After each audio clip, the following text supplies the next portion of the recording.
Okay, that works. He was always imaginary. Okay. But it just makes you think that even when I've seen latest movies and TV shows and all this other stuff, there was really no costumes for certain characters. They just did what they did, and that was it. But it would be very interesting to see how, if they were to create a costume, what it would look like. But with today's sexuality and how everything's looked and processed, I don't really think you need a costume out there, because you could look like the normal person and just do what you want.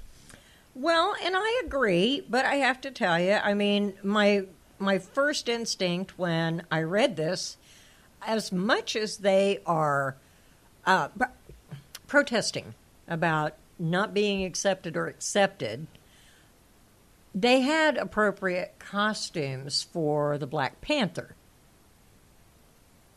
Batman and Robin. If they're going to go and have characters in movies and advertise them as LGBTQ, you have to seriously consider what costume are you going to put that person in that's going to tell the audience who they are and why they're there. So I'm going to tell you real quick. Hold that thought. We're going to be right back after this word, and we'll tell you a little more. I got a movie for you.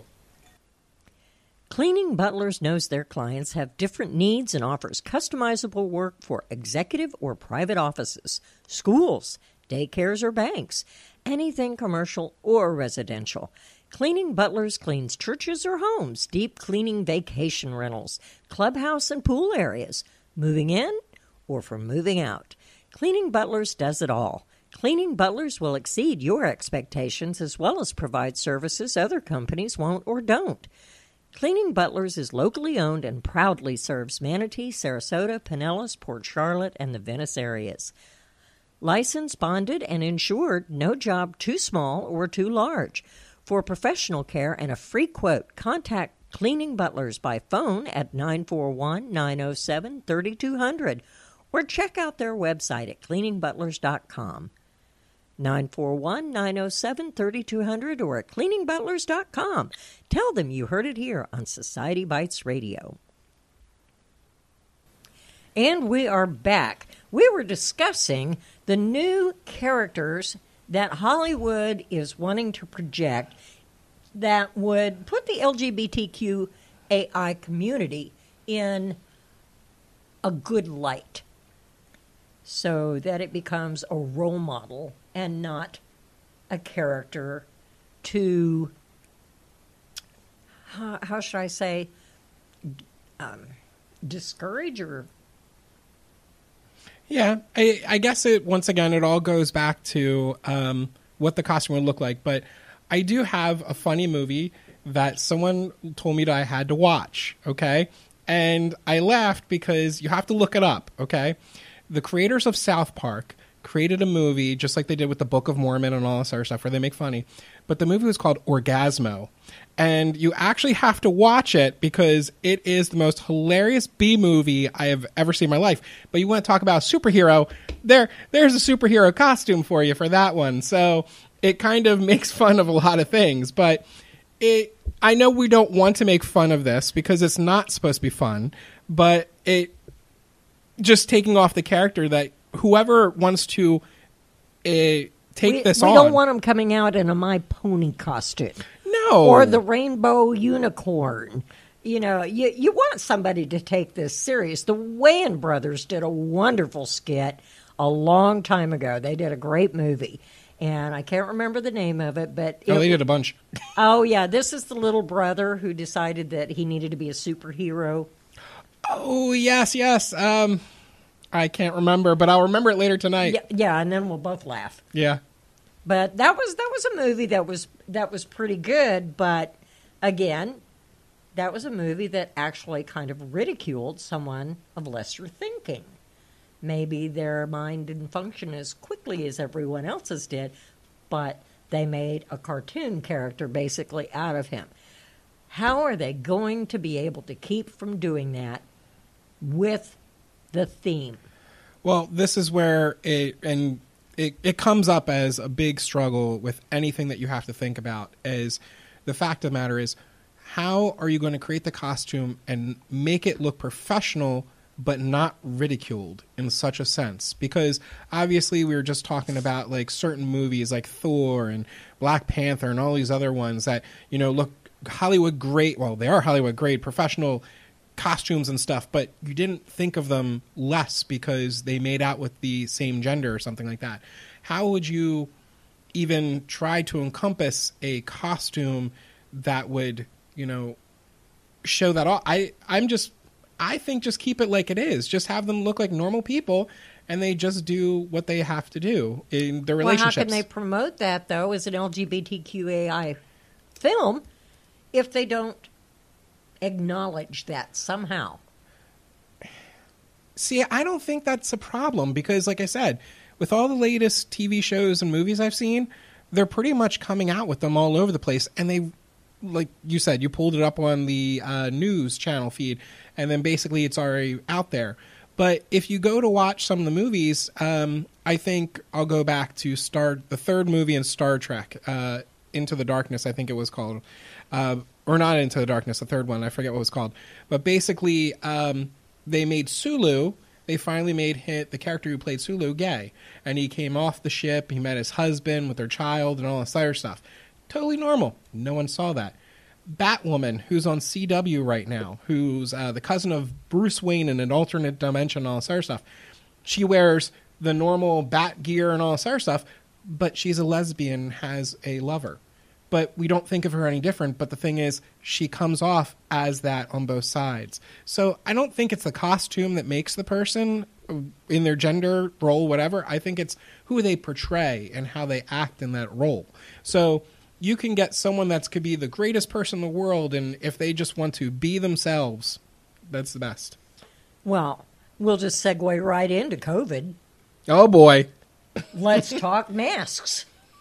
Well, we are all talking about that anyway. So we've heard on both sides, you and I, that masks are the thing, and wearing a mask is love and all this other stuff and helping out.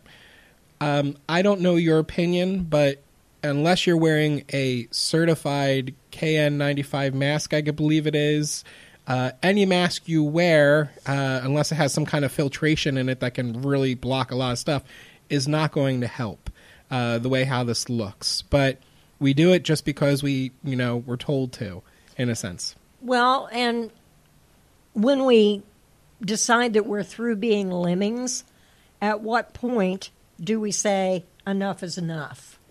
So you bring up an interesting point with the lemmings, which is so funny, is I do not watch the news at all because I believe it's very poisonous to everyone. The only things I really watch the news for is just the weather and traffic. You're not the only person I've heard say that. Yeah, so that's a common. Yeah, and even the weather's off. It's the only job you can have 365 days a year and be wrong and be able to keep your job. Exactly. But it's just so weird is I wanted to listen to the news, and I listened to it last week, and I turned it on for about 5 minutes. Well, I'm not going to give any names, no whatever. But anyway, this lady was on the news, and she basically said, well, this disease, blah, blah, blah, whatever. And as she was talking, I'm like, well, first off, you called it a disease. It's really a virus, not a disease. So you've miscategorized it. But then she goes on and says, well, the COVID has risen for cases, but death counts have gone down. So that, I'd already had a thought in my head about this, and I just thought it was so funny, is the test that you go for will probably find the genetic marker for the COVID, but it doesn't tell you if you've already had it or have it. But you have the predisposition to get it. Correct. But the thing is, unless you get the antibody test, you don't really know if you've really had it. And that's not what they're giving at this checkpoint. No. So basically what they're doing is they're just telling people, get tested. You get tested, and let's just say you had it, Kate, okay? Mm-hmm. And you've gotten tested and all this other stuff, and now they say you have COVID. Does that mean you're going to freak out and say, oh, my God, now I got to quarantine for 14 days when you haven't, you probably knew that you had the cold or felt like a little off like a couple of weeks ago? I mean, these are things you got to calculate in your head. But like I said, the thing that got me was the cases rose, death has gone down. well, if that's true, that means a lot of people have gotten over this thing, and there was minor deaths. So there's just a lot of things. I'd like to understand that too, because we kind of have that same problem with HIV. Yeah.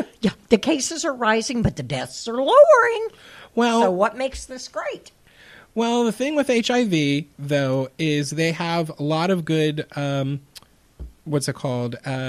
Pre-ep, they call it, pre-ep drugs that are out there, and they utilize them. So, therefore, that's probably helping keep the death down from what it used to be. But it's still, they even say it in the thing, it does not help prevent it. So, therefore, you could still go out and give it away to whoever. So, does anything about this message sound familiar to you? Oh, yes. It definitely sounds familiar in so many ways. And why would it? Yeah, why wouldn't it? Well, and, there's a lot of people out there that have kind of taken this to the nth degree. But I have to ask, do two-faced women still need only one mask? Well, I really don't know about that, but I've seen a couple places like at Wawa in the Cup where they have like a little sign up and the sign says there's a smile under my mask. Uh-huh. Is it really a smile? I mean, we have to think because I love my movies, but there was a movie by Mel Brooks, Spaceballs, that was out. Oh, I love that movie. You remember when President Scrooge, Mel Brooks came in and he saw a dark helmet with his helmet down. He goes, never have that damn thing down in front of me. How do I know you're not making a face? And all of a sudden he puts up his thing and, he makes a face. But it's just so funny. It is funny. It's amazing. But you can always, the thing is, I think that most people don't get is they're wearing the masks. God bless them. People out there are really doing a good job wearing the masks.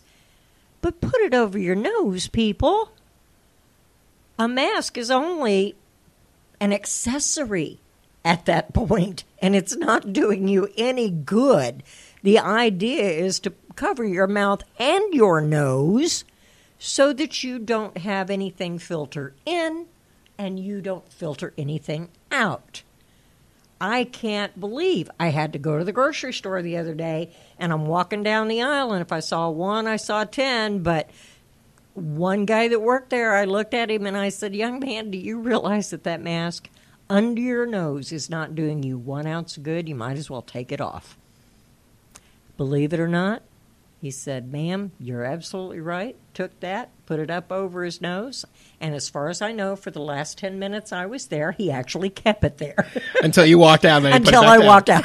Sure. And he's like, she's gone. God, she's gone. Now I can relax again. Well, you bring up a very interesting point, and I wear a mask when I meet with my clients and go out and do work. But the thing is, obviously we're all in different parts of the world, but we live in Florida, which is really right now hot as heck in whatever. Oh, it is. So I actually had to go out and do photographs. So if I'm outside photographing and I have a mask on, I'm going to put it over my mouth and not over my nose because I got to breathe. And I'm also wearing my glasses, which then fogs up. So it's very hard. I got to tell you, breathing your own carbon monoxide, or what do they call that? Carbon dioxide? I've just heard like a bad breath. Yeah, bad breath. You're standing there breathing that.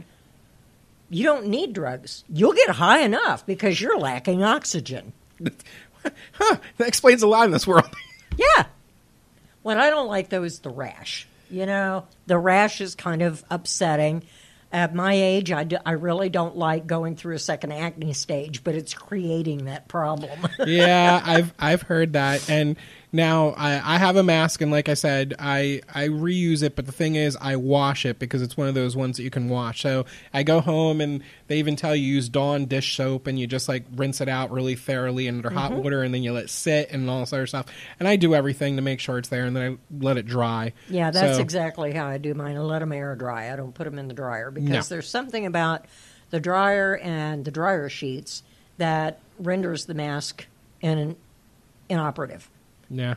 It opens up the material, just like it would open up your pores.